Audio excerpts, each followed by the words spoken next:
Hello, everybody. I think we're going to begin now. Thank you for being here and welcome to the third segment of our Thinking Freedom from the Global South speaker series. We are very excited for our event today. I am Irene Calise in the American University's Department of Critical Race, Gender, and Culture Studies, joined here with my co-host.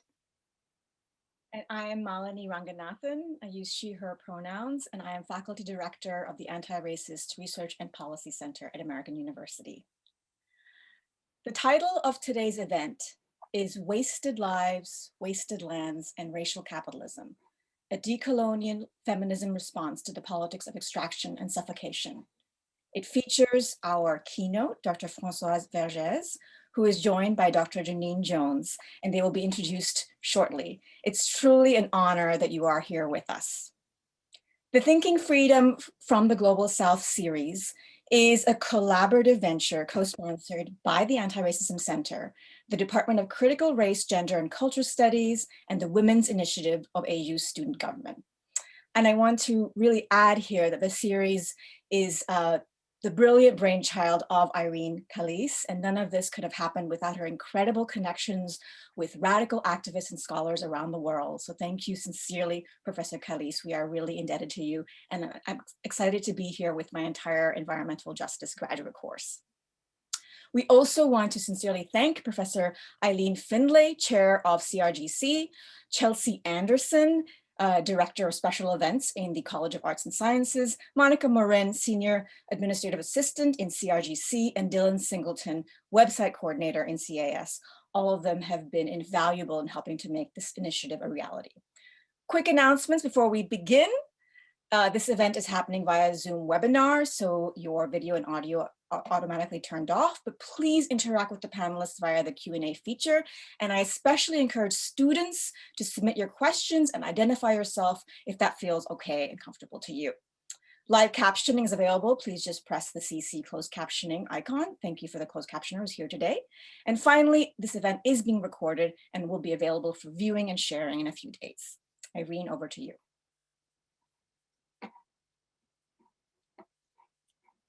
Thank you, Professor Ranganathan.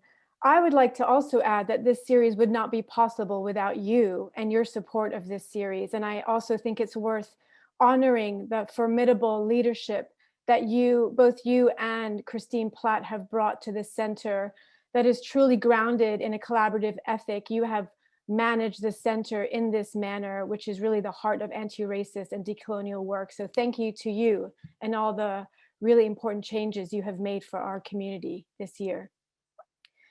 Welcome, everybody.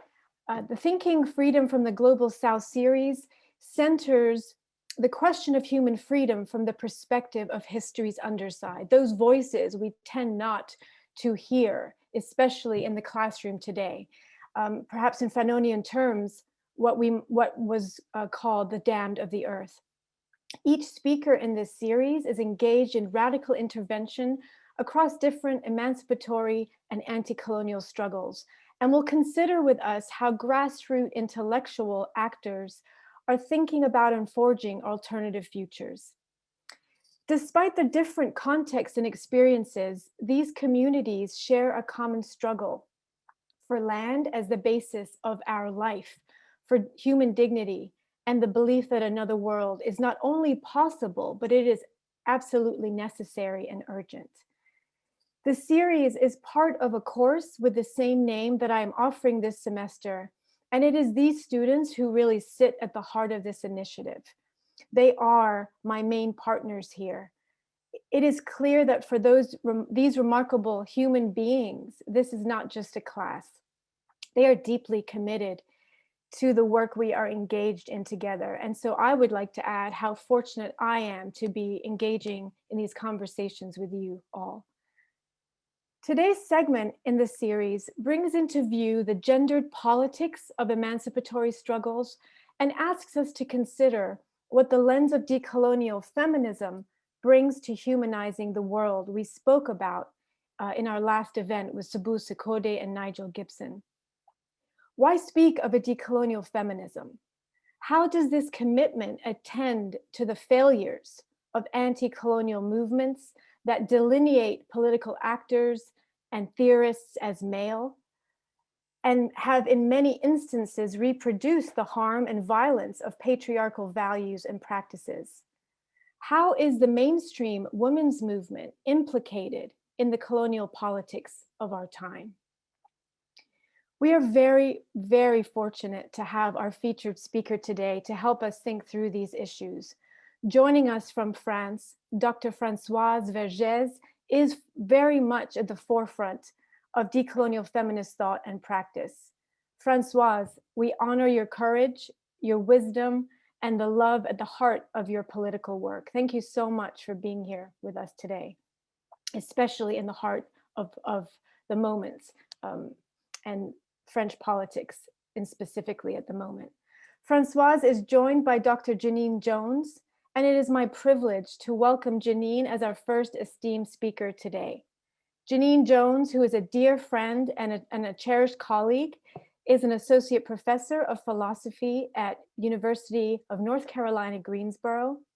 She is co-editor of Pursuing Trayvon Martin, Historical Context and Contemporary Manifestations of Radical Dynamics, author of The Impairment of Empathy in Goodwill Whites for African Americans, of Disappearing Black People Through Failures of White Empathy, forthcoming in Feminist Philosophy of Mind, and more recently of When Black Female Presence in Beauvoir's L'Invité is Seemingly Not Invited to the Second Sex.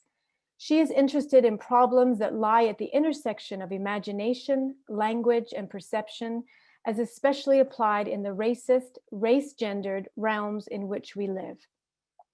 Please join me in welcoming Janine, who will be introducing our featured speaker, Françoise, and facilitating the Q&A. After this event, Françoise will be holding a workshop for AU students on decolonial feminism as a concept and as a site of radical activism. Françoise and Janine, we receive you here with warmth and appreciation. Welcome to you both. Janine. Thank you very much, Irene. It is both an honor and a pleasure, and I must say a delight for me to be invited to moderate for Professor Vergès. I watch her conferences all the time. And so to actually be able to try to moderate one of them in a way that does her justice or does her honor, I take on this responsibility with a bit of trepidation, actually, but I hope to be able to do a good job here. So I'm going to get right on talking, give an introduction, if it's even possible, for Françoise Vergès. So Françoise Vergès is a co-founder of the association Decolonize the Arts. She's a public educator and intellectual, an anti-racist and decolonial feminist activist. Growing up in an intellectual, anti-colonial, and feminist family in Réunion Island, a French post-colony, she has lived in Algeria, France, Mexico, the United States, and the UK. In the mid-70s, while working for a feminist magazine and publishing house on topics intersecting race, class, gender, and state violence, she collected testimonies on torture, murder, disappearance, and repression in countries under military dictatorship, for example, Chile or the Civil War in El Salvador. Françoise Vergès holds a PhD in political theory from the University of California, Berkeley, and has taught at Sussex University and Goldsmiths College in the UK. As the co-director of the scientific and cultural program for a forthcoming museum on Réunion Island, she proposed a museum without objects, and an extraordinary undertaking that, given that, as Professor Vergès stated, in the West, object means story. No object, no story. And this West and its meanings continue to affect post-colonies. Thus, imagining a museum without objects was not some kind of interesting Western conceptual art enterprise. It would have had to have involved imagining a museum without objects and filled with histories and stories of enslaved and colonized people of Réunion Island. Françoise Vergès was president of the French National Committee for Memory and History of Slavery from 2008 to 2012, a project advisor for Document 11, organizer of the program The Slave in Le Louvre, An Invisible Humanity for the 2012 Paris Triennial, She has worked with filmmakers and artists and is the author of films on Caribbean writers. Vergès is the author of over 10 books and has published extensively on post-colonial theory, creolization, psychoanalysis, slavery, and the economy of predation in Frantz Fanon and Aimé Césaire. She has also directed 2 movies on Caribbean authors, Aimé Césaire and Maryse Condé, and organized a few exhibitions at the Louvre on slavery and women. Recent publications include The Women's Womb, Capitalism, Race, and Race Feminism, Resolutely Black, Conversations with Aimé Césaire, Une théorie féministe de la violence, puis une politique antiraciste de la protection, and forthcoming, A Decolonial Feminism. So, Professor Vergès, we welcome you. Thank you very much. Well, thank you so much for a very generous introduction, and thank you to Irene for inviting me. And the pleasure also to see Malini, even though it's through the screen. And thank you, Janine. On February 2nd, I listened to the book The Code, and its word on humanizing the world still resonate for me and for this talk. It underlines, in the dark times we are living, the importance of celebrating all the gesture, all the efforts toward the humanization of the world. In a world in which what Audre Lorde had called the master house still prevail, with its predating economy, its brutal patriarchy, and its politic of devastation. What I'm presenting tonight is a work in process. And I touch upon it in an article called Racial Capitalocene, which was in the edited volume, The Black Radical Tradition, and also in an article called Capitalocene, West, Race and Gender. And in the last book, and I will talk about it, in which I reflect on the twin project of unleashing systemic and structural violence upon the global South and upon minority in the North, and the accumulation of laws of protection and security, in which I tackle the question, of who these laws are, supposed to protect, the role also of punitive feminism, and the strategy to develop anti-racist politic of protection. So this, now the following remark upon which I've been, working for a while. So colonial slavery, colonization, capitalism, and imperialism extract and exhaust. To accumulate wealth, their economy requires to mine the force energy, the life energy of people of color worldwide until their death, and to mine the resources of soil, subsoil, plants, animal, seas, rivers, and ocean. It is an economy that is inevitably leaving behind it ruins, toxic waste, pollution, poisoned land, air, and water. How then will we clean century-old level of waste? How do we clean a world damaged by racism and colonialism? Damaged spirits, bodies, damaged earth, damaged sea, damaged animal. How do we dismantle the economy of exhaustion and suffocation that is killing everything around us? How do we humanize the world? My second remark, if racial capitalism is the production of waste, not of goods, but of waste, and I will, go follow on this later, where does it dump its ton of waste? Who is cleaning, my third remark, who is cleaning the world? Who is cleaning the West? Under which condition? What does cleaning men mean then in this economy of wasting, a work that has been historically racialized and gender underpaid and underqualified? We know that white feminists have lamented the fact that women are locked into domesticity. They have denounced its burden and demanded a share of that burden, forgetting that the burden has long been carried by women of color. And by the way, I want just to say that I do not make a rigid distinction between cleaning and caring. For me, there is always some caring in the work of cleaning and vice versa. Another remark, it's how do we make the right to breathe, a transnational struggle for humanizing the world. According to the United Nations, 1 in 4 deaths worldwide can be linked to pollution. Air pollution causes 7 million premature deaths every year. It is a global public health disaster that does not get the attention it deserves because most of the people who die are poor and otherwise vulnerable and of course of color. Air pollution does not respect national boundaries, but nonetheless it's gathered usually in the poor neighborhood and in the country of the global south. And my last point is, how do we trace an history of extraction, exhaustion, and suffocation that take into account the accumulation of waste through centuries, of lives made into waste to dispose of the amount of land being wasted, and from that history, imagining a politic of cleaning, repairing, and protecting. So this is, around what, and you will see that the two notions of racial capitalism and imperialism are very important for me, especially imperialism, that I do think is quite often forgotten in feminist theory.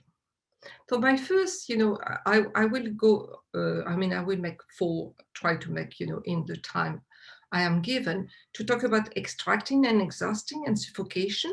Then, where is, this being dumped, or this, what is, who is cleaning this, the right to breathe, and my last point would be on anti-racist politics of cleaning and protection. So my first point was, on this question of extraction and exhaustion. The economy of slave trade and slavery on which capitalism was built produced human as refuse, and destroyed the cultural natural world of indigenous people and of the continent colonized by European power. The slave trade has a long-term effect also on the African continent, its population and its landscape, bringing desolation and death. The slave ship itself was a space of filth, blood, and flesh, rotted by the shackle of slavery. Race became a code for designing people and landscape that could be destroyed. Indigenous people and enslaved Africans were made disposable. The flesh and bone of their dead body mixed with the earth of plantation and in the earth of silver and gold mine. They were, in a way, the humus of capitalism. Black women's wombs were made into capital and their children transformed into currency. As Christina Sharp has written, slavery turned the womb into the factory, producing blackness as abjection, much like the slave ship hold and the prison. The black body was capital in the globalized world of slavery, and nature itself was made cheap, there for the enjoyment, pleasure, and profit of the master, the banker, the owner of industry. Primitive accumulation then rested on the privatization of the common, on the rape of Black women to produce children that will be, again, enslaved, the production of land and people that would be ruined, the extraction and exhaustion of the life force of indigenous and Black people and of the soil. There is then, we can say, another history of geology to be made, according to this, remark. And Catherine Youssouf has argued in her book, A Billion Black Anthropocene or Known, the moment, she says, of, and I quote, the transformation of mineralogy of the earth in the extraction of gold, silver, salt, and copper, to the massive transformation of ecology in the movement of people, plants, and animals across territory, coupled with the intensive implantation of monoculture of indigo, tobacco, cotton, sugar, and other alien ecology in the so-called New World. She was also speaking of Ghana, where gold and captive were taken, extracted. But she could also have been speaking of the mine of Potosi, the plantation in the Caribbean, the Indian Ocean, and the America. The global economy of extraction, exhaustion, under slavery shaped how non-white lives, work and environment were conceived.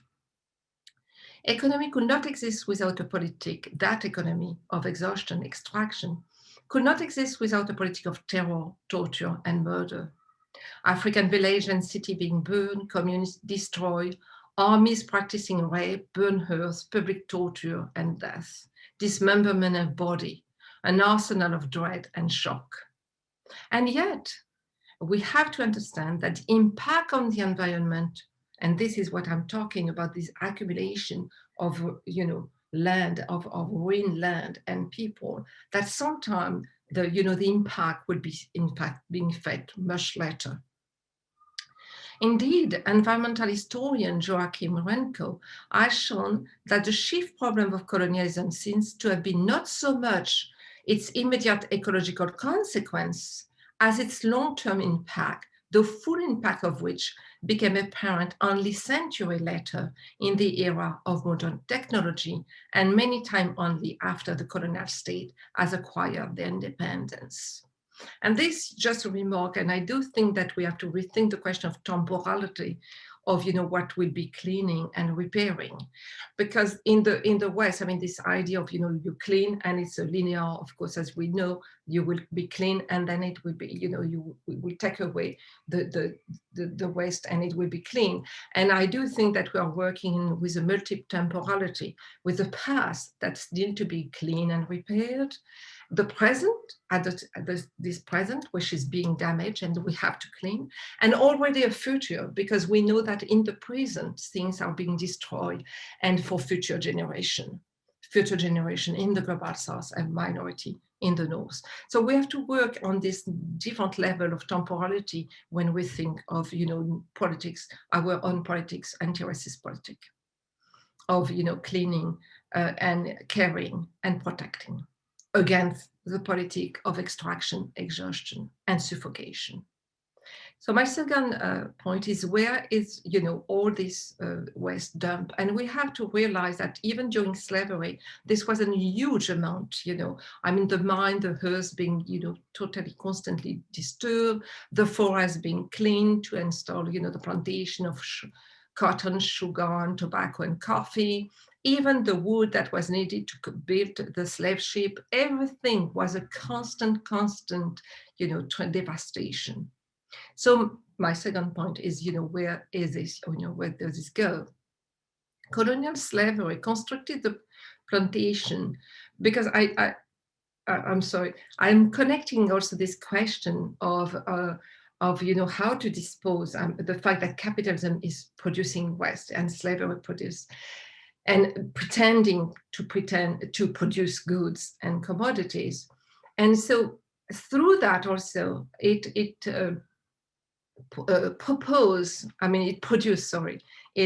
imposed a difference between what was clean and unclean. I mean, this was connected. So I'm trying to trace all this, pull all this thread. So the first one, that extraction goes with exhaustion of the life body, of the life force, but also of the soil and the subsoil, a constant, exhaustion to death, like mining to death, the life force, and also the soil and subsoil, but also then, where it is being sown. And then through that, the construction by the West of what is being clean and what is unclean. I hope I'm not too confusing. So colonial slavery constructed the plantation in its world as a domain of cleanliness and civilization, standing apart from the unclean world of the non-white.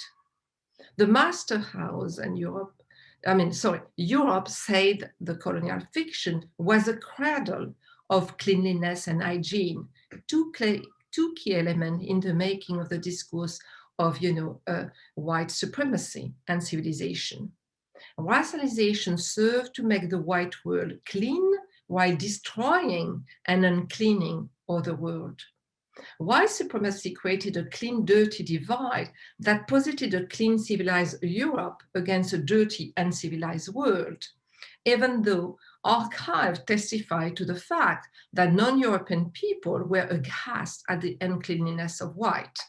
I mean, we have testimony from the Crusade when you Arab who could not even believe how Europeans were dirty and had like no notion of intimate hygiene, right? Of personal hygiene, their disregard for that. And in fact, Europeans were often in awe of the cleanliness of the city they enter, but then destroy, and of the people they subsequently massacred. And then by the 19th century, Europeans had, through this movement, drew a strong contrast between, on the one hand, a clean Europe and clean European bodies, and on the other, dirty indigenous dwelling bodies, unhealthy habit of food, care, health, and sexualities. I think this is important because this plays again so much today, right? In terms of what is clean and unclean, and even the pandemic has shown against some of this, the echo of this ideology. So even for this question of who is clean and where this goes, according today to the World Bank, 11 billion tons of solid waste as produced every day in the world. In 2016, the world city generated 1 billion tons of solid waste. And by 2050, apparently, this is expected to increase by 70%. But of course, this is not, equally separated. But even more so, this data does not take into account the huge amount of waste generated by imperialism, including what armies left behind and the country or body that have been, mutilated and wasted. Just imagine, what is being done in Iraq and Afghanistan today and what the US Army will be leaving behind it, as effectively that will be polluting the land and bring effectively cancer and other problems to the population and the children. As we do know, this can be very long effect, because even in Vietnam today, children who are born are still victims of the Agent Orange that the US Army put on. So I want that we have in mind this long durée of what is being done. So in other words, Western imperialism generated, waste or produced for the comfort and consumption of privileged white people, end up being dumped on racialized people, either at home in an impoverished racialized neighborhood or in the country of the global south. And that we do know, ships being sent to Bangladesh or e-waste, huge amount of e-waste in Ghana, especially in Accra, and on we can discuss that. So the way in which the amount of waste per person is calculated shows, of course, deep inequality, but in a way, it set up also a personal responsibility and deflect onto the individual the problem of waste production and waste disposal. And for me, the question is, how do we dismantle the economy of hyperconsumption that is producing so much waste? And now, we do not preach individual resilience and responsibility or green capitalism. We do not advocate sustainable development that deprive people in the global south of basic rights also. And we show that waste is not what is left after consumption, but what is being produced. So my next is like, who is cleaning the world? Who is cleaning that world being produced? Every day in every urban center of the world, thousands of Black and brown women, invisible, are opening the city. They clean the space necessary for patriarchy and neoliberal and finance capitalism to function. They are doing dangerous work. They inhale toxic chemical products and push or carry heavy loads. They have usually traveled long hours in the early morning or late at night, and their work is underpaid and considered to be unskilled. A second group, we share with the first an intersection of class, race, and gender, go to middle-class home to cook, to clean, and take care of the children and the elderly, so that those who employ them can go to work in the place that the former group of women have cleaned. Meanwhile, in the same hours of the early morning, in the same big metropole of the world, we can see women and men running through the street, rushing to the nearest gym or yoga center.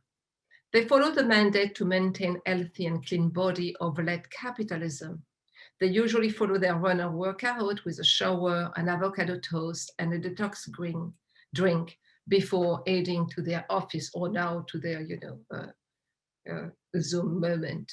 Meanwhile, women of color try to find a seat for their exhausted body as they return on public transit for cleaning, the gym, the bank, the insurance office, the newspaper office, the investment company, the restaurant.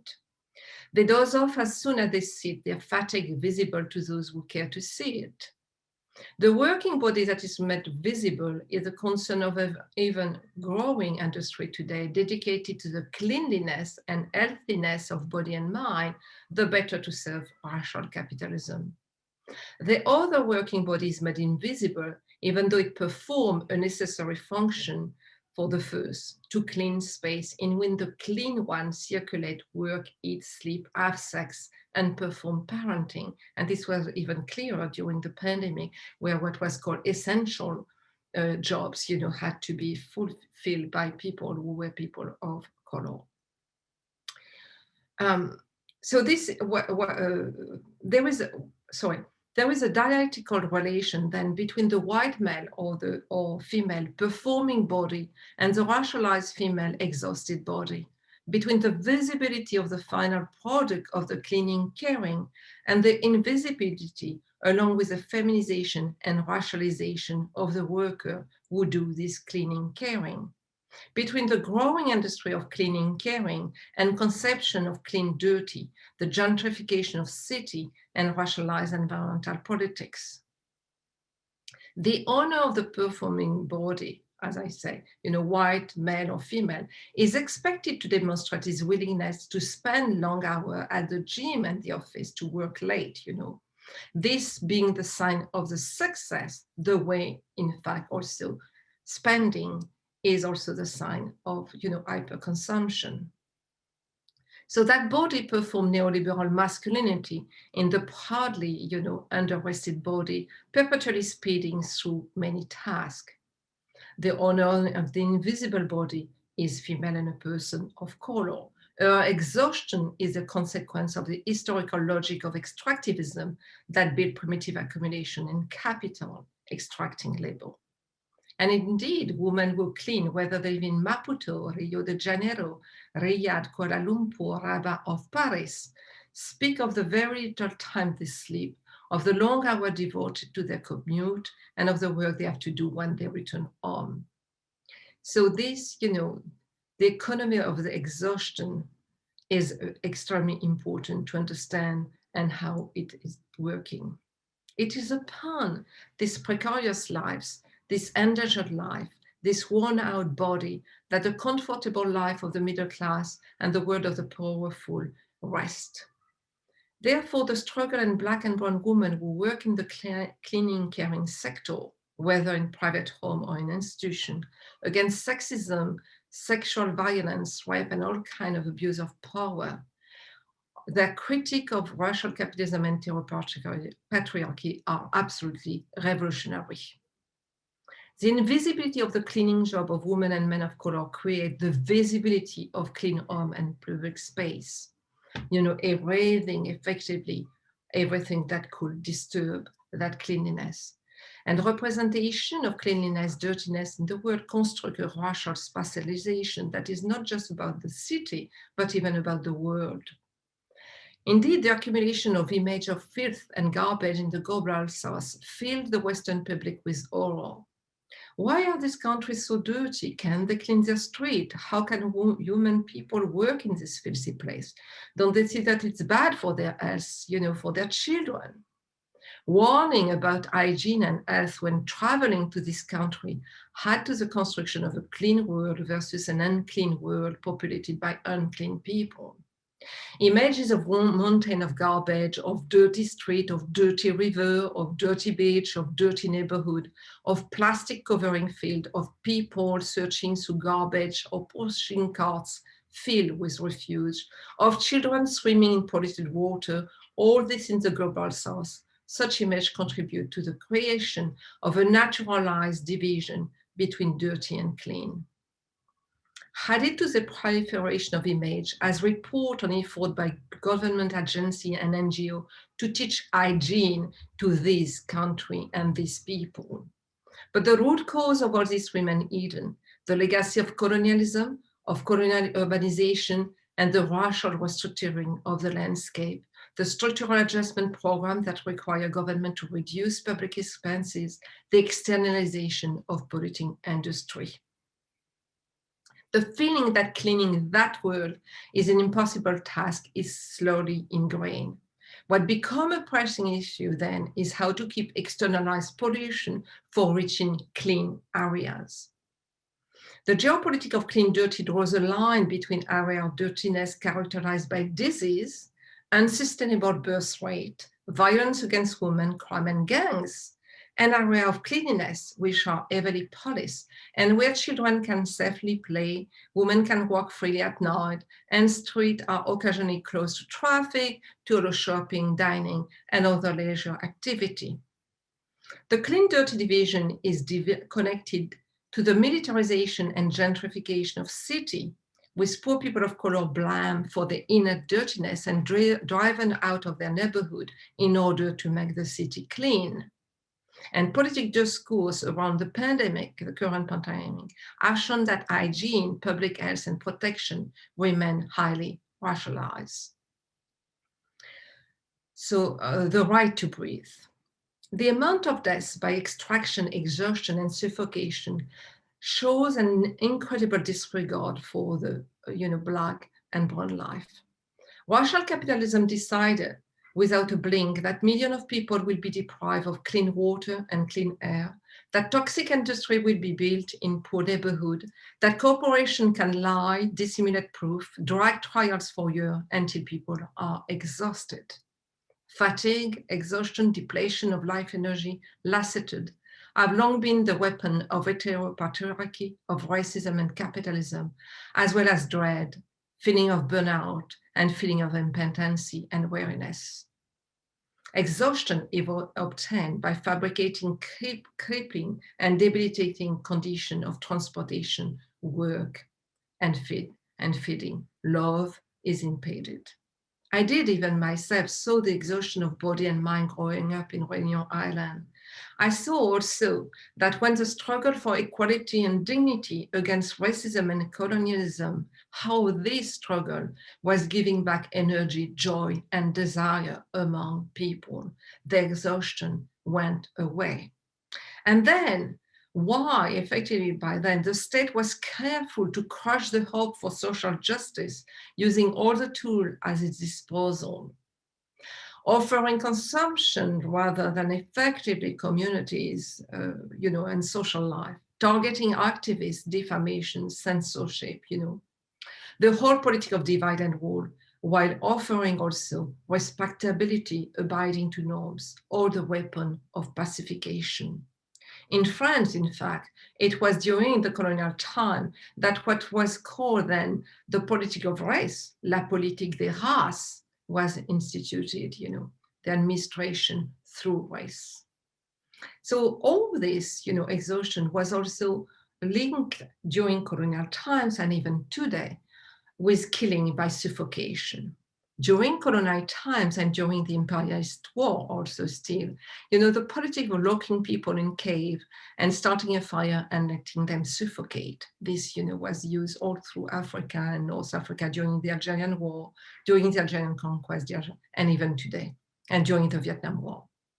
Burning forest, and the fact that, this politic of suffocation, lynching, air pollution that I have talked about already, and even the ocean dead zone with zero oxygen, which have quadrupled in size since 1950, so the sea have no longer oxygen, do not have oxygen.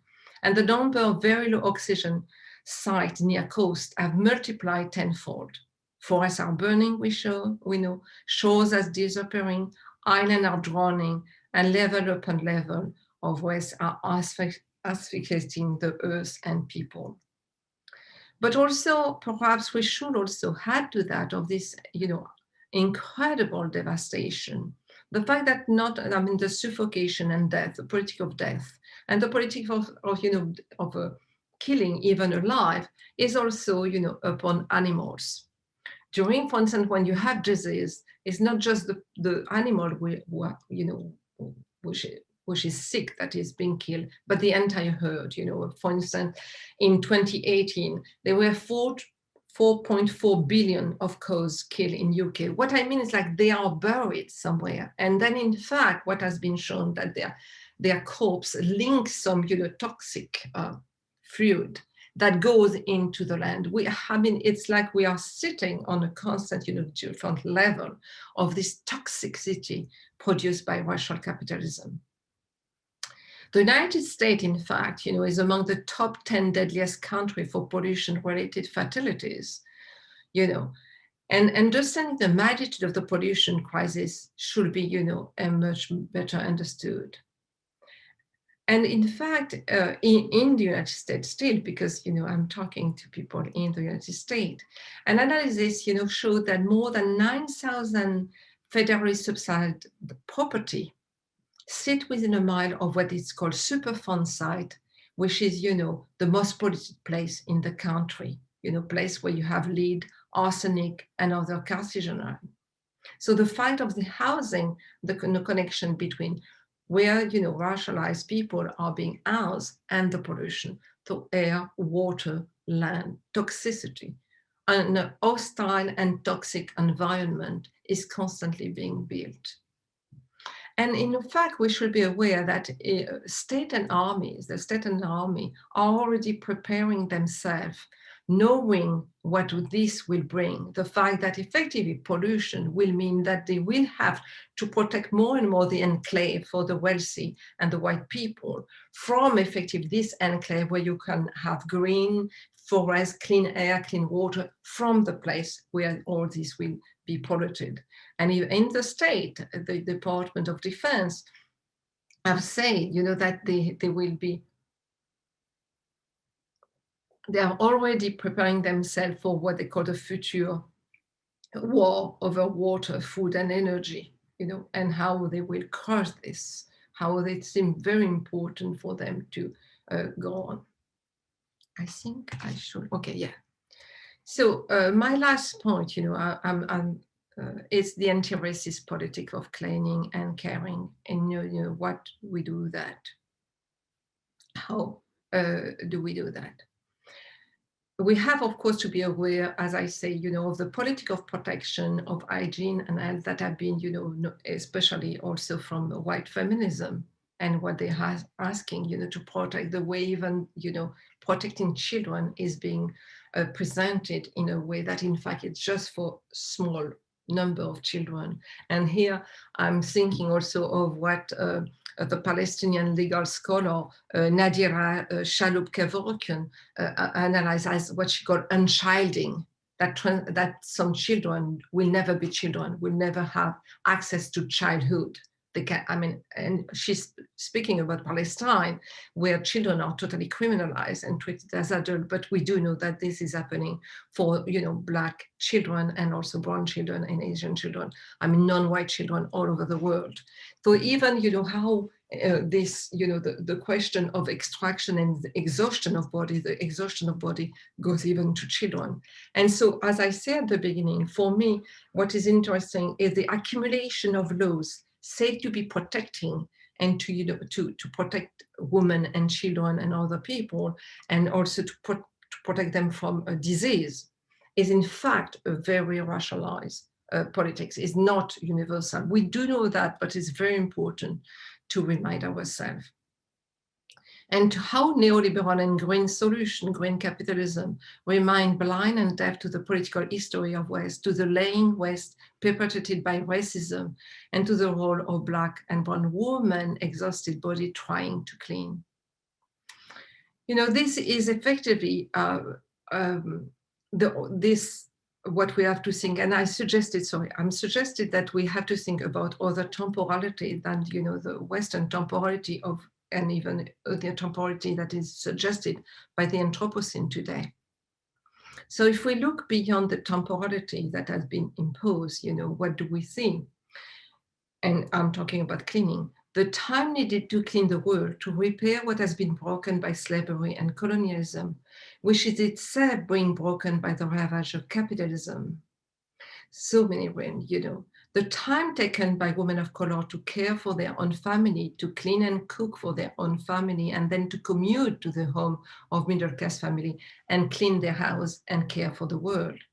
The time taken for the production of capitalist good and the temporality that this production imposed on the body of women and men of color, and especially for the women working long hours in polluted factories, barely eating, having no time to go to the bathroom or care of themselves during menstruation. And this we should also see how effectively this politic of extraction and exhaustion impact on women's body. For instance, you know, has in India, our women in sugarcane field or in the factory are forced to have hysterectomy so that, you know, that they can work better. So the fact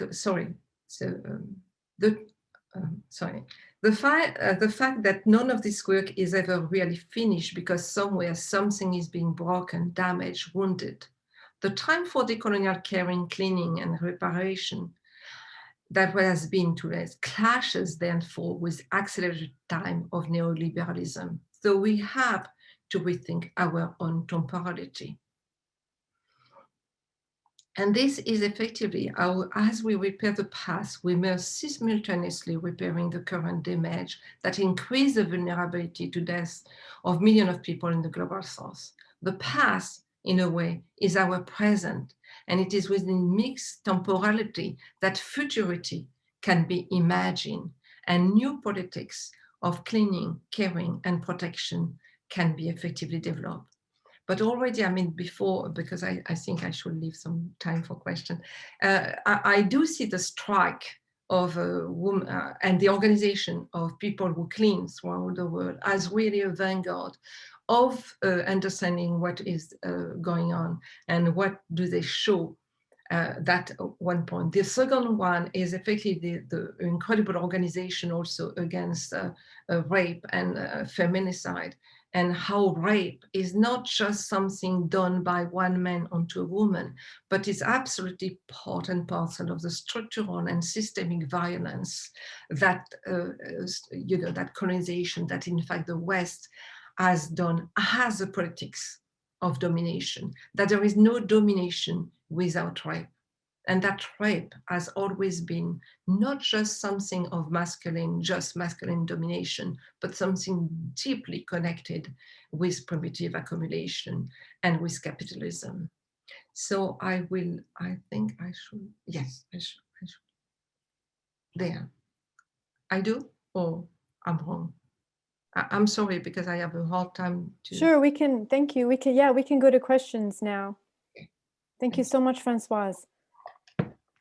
Yes, thank you very much, Françoise. Thank you for putting before our minds the time taken to clean the world by Black and brown women, and how their bodies are taken in the process.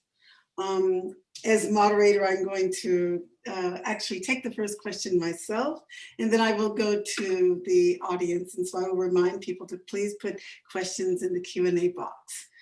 Okay, so this is a question I would like to ask. It's definitely related to your talk, but it actually comes out of your very recent work and the moment that France seems to be living right now. But of course, it's a very long moment, okay? It is in the long durée. So in The Wombs of Women, you wrote that the French women's liberation movement, quote, despite the radical anti-capitalist and anti-patriarchal stance of some of its advocates, continued to ignore how and why women had been made whites, how and why so many feminists had supported colonization, and how and why the state enacted racialized politics concerning abortion and contraception in the 1970s, end of quote, thus constructing the conception of women's rights as, quote, profoundly Eurocentric, end of quote. You continued, quote, this book was written as a contribution to the ongoing conversation about a feminism that criticizes and critiques white feminism, Islamophobia, racial capitalism, and imperialism in France, end of quote. One of your chapters is titled French Feminist Blindness, Race, Coloniality, Capitalism. Recently, the French Minister of Higher Education and Research Minister, Frédérique Vidal, states that she would request that the National Center for Scientific Research, the CNRS, open an investigation into Islamo-leftism. In French would be Islamo-gauchisme, quote, but this is a translation, so that we can distinguish academic research from activism and opinion, end of quote. Some of the responses I have heard to the minister's request suggest that Islamo-gauchism is non-referential. It doesn't refer to anything. Other responses have sought to provide a referent and locate an origin for the term. All responses connected the use of the term with investigating post-colonial studies, indigenous studies, CRT, and intersectionality. In a way, I'm reminded of Trump trying to shut down CRT in the United States. So here are my questions. First, do you think that Islamo-gauchisme or Islamo-leftism has a referent? Secondly, would you say that French feminists, and I'm speaking of French white feminists in this moment, are seeking to defend these fields of study against attack, or are they silent regarding the attack? If the latter, would you say that this is due to a continuation of white feminist 1970s politics, or do you see something new? If the former, would you call it, if the latter again, excuse me, would you call this a type of blindness, a not seeing? I'm referring to the title of your, of one of your chapters, or would you call it something else? If the former, if they are defending these fields that are being attacked, would you say that something that has changed such that French feminists would defend or support the fields of study under attack? Further, supporting a field of study is different from supporting people in the field. So do you find that French feminists in general may defend or support the fields of study under attack while not necessarily extending that support to its Black and women of color practitioners? Well, thank you. Thank you, thank you. Well, as a friend last night, Nadia Marzuki was saying, there is a defense of academic freedom, which is not the same thing as defending Black and brown, colleagues. Activists has been attacked for almost, years now, right? And they have never said a thing. The white feminism, even white feminism, contribute to say their name on radio and newspaper, targeting them, saying these people, and giving the name, naming. So, but to go back, I will say that feminism in the 70s was, of course, very divided and very white. I mean, they had no understanding of colonialism and no understanding of slavery. They still had the feeling, all women are slaves, have been, slave of their husband and father, so, and so on.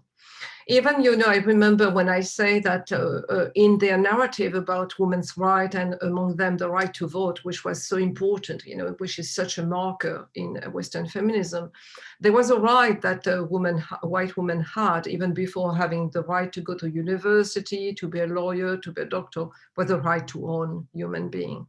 They were slave owner. They were at the head of plantation. And even after the abolition of slavery, they were at the head of plantation in Vietnam and elsewhere in Cameroon. And I mean, if we talk about French colonialism, but elsewhere as well. So that right was given to them because they could have private property and they were white. So private property, I mean, the access to private property and also and the whiteness were even much more important to gender. It was very much more important to gender. I mean, whiteness gave them a right that their gender could not give to them. And this was absolutely not heard among white feminists in France. They could not believe it. I mean, they never answered. I mean, even this remark, they rejected it. So that one thing. So the history of feminism remain very wide, even though today they use intersectionality, because this is, it's almost, you have to say it, but, the practice of intersectionality, the connection between intersectionality and solidarity, is being, not being worked. But to the difference between the 70s and today, I will say that by the 80s, because feminism has become very much institutionalized in France. Do not forget that France has a lot, quite often as a minister of women's rights, or, a state, a secretary. So it's being, the state is taken some feminism, is as and one said, there is a state feminism. But by the late 80s, they had lost some of their power, feminism, white feminism had lost some of its power in France. The fact that, a lot of laws have been adopted felt that, okay, there is nothing for feminism still to fight for. And then Islam were there, the veil.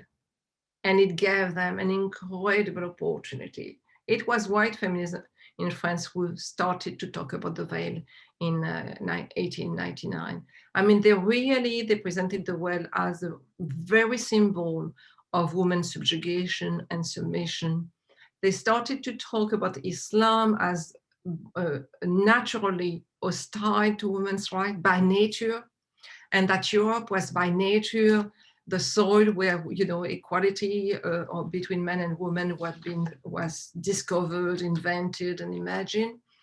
And they were relentless, really relentless in that ideology, that discourse being shared. And in fact, some months later, from the left to the right, men and women were saying, we have to do something against the veil. We have to do something. And feminists led that battle.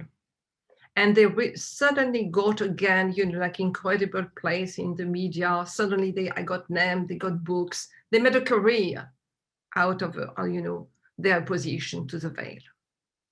So that was the beginning of that. And that effectively, that for them, everything that goes, what they are defending is universalist feminism. They will never want to hear about, feminist racism. That, feminism, there is a feminism which is racist. They never want to hear that feminism really supported French colonization. They don't want to hear about the fact that French still have some colony today in the Caribbean, Guadeloupe, Martinique, Guyana in South America, Pacific Island and New Caledonia, Kanaki, and in the Indian Ocean, Réunion and Mayotte. It's really a feminism that is deeply, deeply hostile to the question of racism. They agree to talk about discrimination, and that we have to stop discrimination, but structural and systemic racism, no. So in the moment, they have not, in fact, expressed their opposition to Frédéric Duval, to the Minister of Higher Education, will be about academic freedom or some opposition to the government, but not about effectively structural racism. They will not fight. They will fight. They have fought for Department on Gender Study. They have never fought for department on post-colonial or colonial studies or decolonial study, wherever we want to call it. They have never. So there is really, and certainly not about Islamophobia. Islam. They play their importance. Islamophobia has given them a terrain to perform. It is very, otherwise it's almost like they will have not much to say, but this is really giving them something to say. In terms of for negrophobia, the question of blackness, there are less, it goes with the French colonial racism, in its discourse. Black people were African, were okay, they could be like savage, but they were also, they could be like children. Whereas Arab were, you could not trust them. And that the French, so the hierarchy, it's not the same like in the state, right? Because you had the incredible importance of the colony in North Africa and the fact that the resistance was very strong and that Algeria was a settler colony. That also plays a very big role and it's little different. All this, of course, is not, I mean, the police is killing Black young men and Arab young men, you know, without any, they don't distinguish. But what I'm saying is the way in which feminism will still adopt that colonial racist hierarchy. So no, they will not, they have not protested. They have remained silent, especially on this attack. And I will say that it's not just blindness today. I will say it's part of, in fact, really white supremacy. It's really that complicity. And we were saying that before. I will even suggest that the way in which today there is a denunciation about rape in the family or incest in the family is again being played as an individual question, you know, so that man, that victim. And the way in which rape structured absolutely the colonial slavery and colonialism is not being discussed.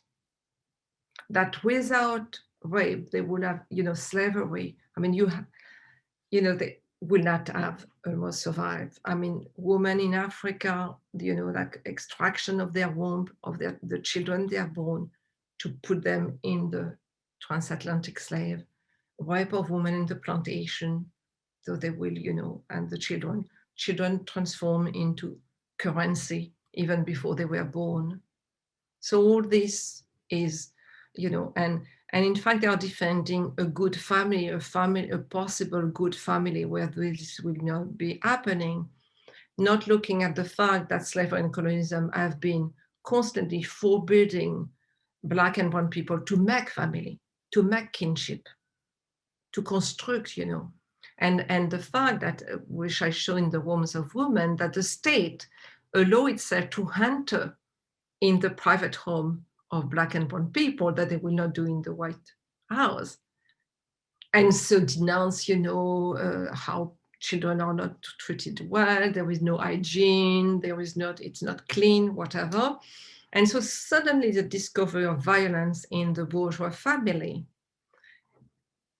playing a way in that kind of feminism that, you know, that will then ask the state to protect them from the abusive father or the abusive husband, but not really looking at the, you know, at the structure of patriarchy and still benefiting of the master house, you know, wanting more power in the master house, but not dismantling the master house.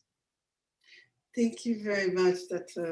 Thank you very much for that response. I can't wait to listen to the recording myself to take it all in. So now I'm going to ask you I'm going to give you about 3 questions at a time so that you can, and you can think about how to answer these. So one question asks, how much do you think individual actions and activism can effectively change these systems? Does it come from academia or those in the field with NGOs in the global South? As privileged young professionals, we are exposed to these ideas of exploitation, but how do you shift the minds of those without these privileges or those who may have accepted the status quo and do not invite change? How do you reach them and why should they listen to us, citizens of the neoliberal colonizers? Okay, so that's one question.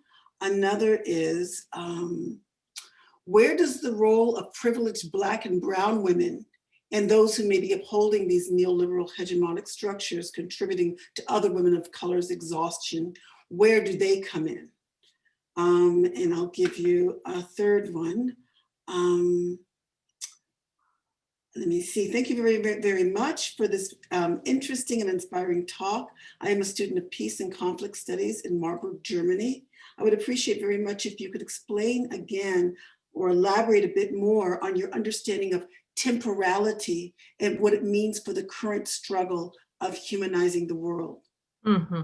Okay. So we'll start with those. Thank you. Thank you.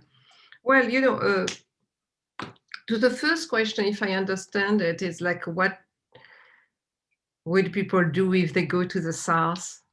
That's it, right? Well, they bring in NGOs, and I myself, I know that there are problems in the global South with NGOs, but they're coming at it as though NGOs would somehow go to the South. And so how do you convince people? What do you do? But I don't think we have to convince people. People do know very well in the South what is the problem. The point is in the North. You know, how do we stop? If we live in the North, how will we stop the country in which we live to continue to have like nuclear energy, arm industry, you know, that they are, I mean, arm industry is a huge industry, and arm is a very, very polluting and you know, an extraction, and contribute to the extraction, because there is no extraction without armies, private armies or state army, protecting either the corporation, you know, extracting gold, uranium or whatever they are extracting, coltan and everything in Africa and, you know, the Americas and Asia. So that I would say that there is, what you have to do is your own country, how your own country is contributing to the devastation of the world and to the externalization of pollution. People in this country, they live with what the North dump on them. And of course, their own country, because of structural adjustment program, because of also government, which are, you know, could care less about the interests of their own people. They are, you know, corrupted and everything. And that will be connected with the second question. Also, effectively that they have to work with that. But it's incredible how effective, when you look in Asia, Africa, in the Americas, people living in incredible conditions still are able to maintain a form of cleanliness, you know, a form of, you know, that they own as much as they can in that place. And they are absolutely aware that these rivers are polluted, their land is polluted, that they are put in places that are toxic land because of that division between, and that will be more and more increasing because of the increased concern with, you know, living away from virus and from, you know, bad places.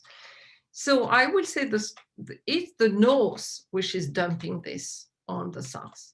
I mean, the huge digital waste in Accra, because people are forced to leave, you know, unpacking this and receiving. But just beside Accra, everything is red, you know, the river, the land is being red, you know, has been reddened by this. And of course, people are, you know, getting disease and everything. This question of e-waste and the disposal is the question of, you know, of the North, because it's not the question of the South. As I say, capitalism pretend to produce goods, but produce waste.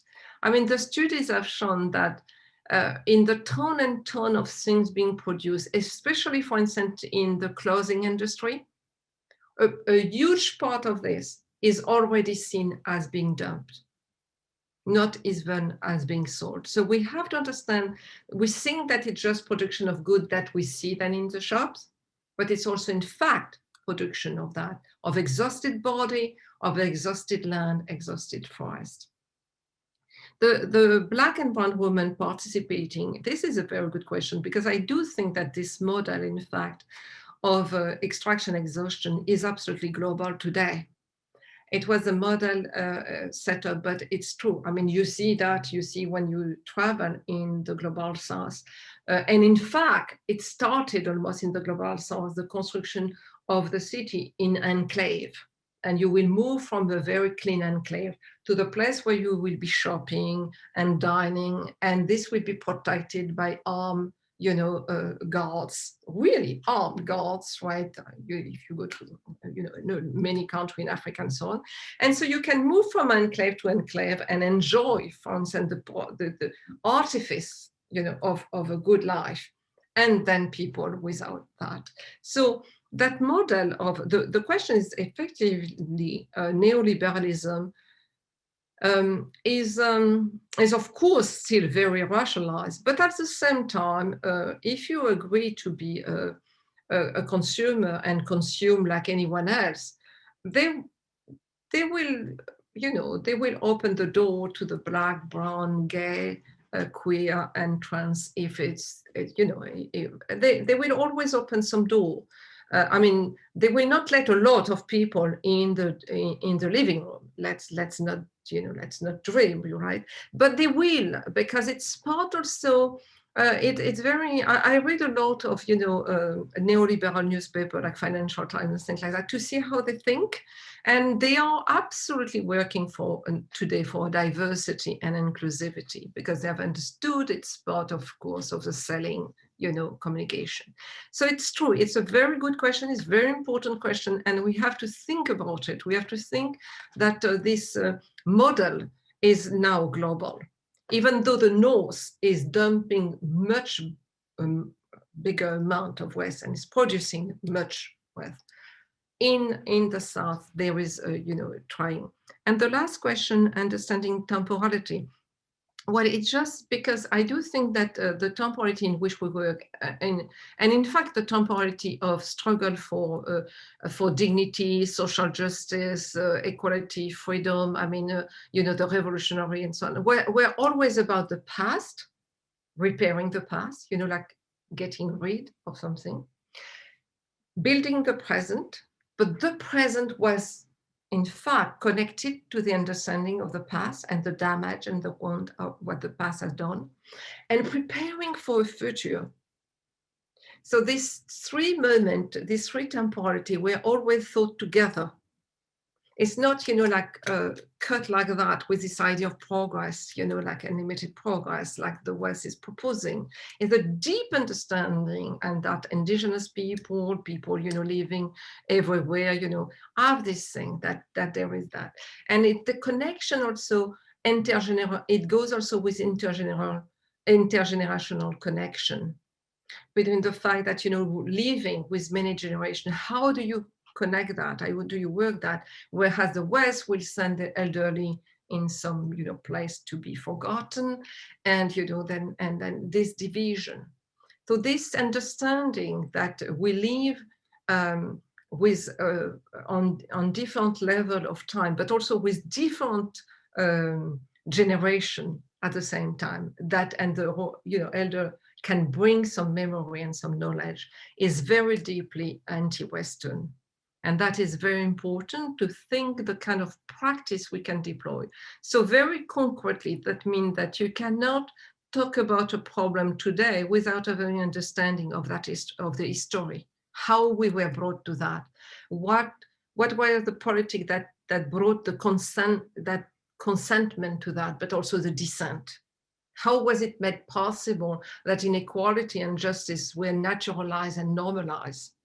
And what we had to fight to denaturalize and denormalize that, and that constant fight that we have to do, and how effectively that denaturalization of injustices and inequalities, of racism and violence, is also thinking about the future, what kind of social and organization we want to have, so we avoid the structural and systemic violence that is absolutely inseparable from capitalism. There is no capitalism, there is no racial capitalism, there is no imperialism without the violence, without incredible, very, like it's not a word, it's very brutal. It's absolutely produced, it's built on terror, it's built on death. And of course, and it's built on the artifice of peace.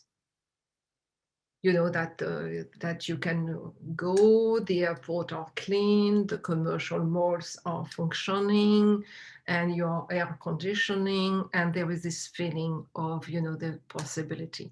But that peace is not peacefulness.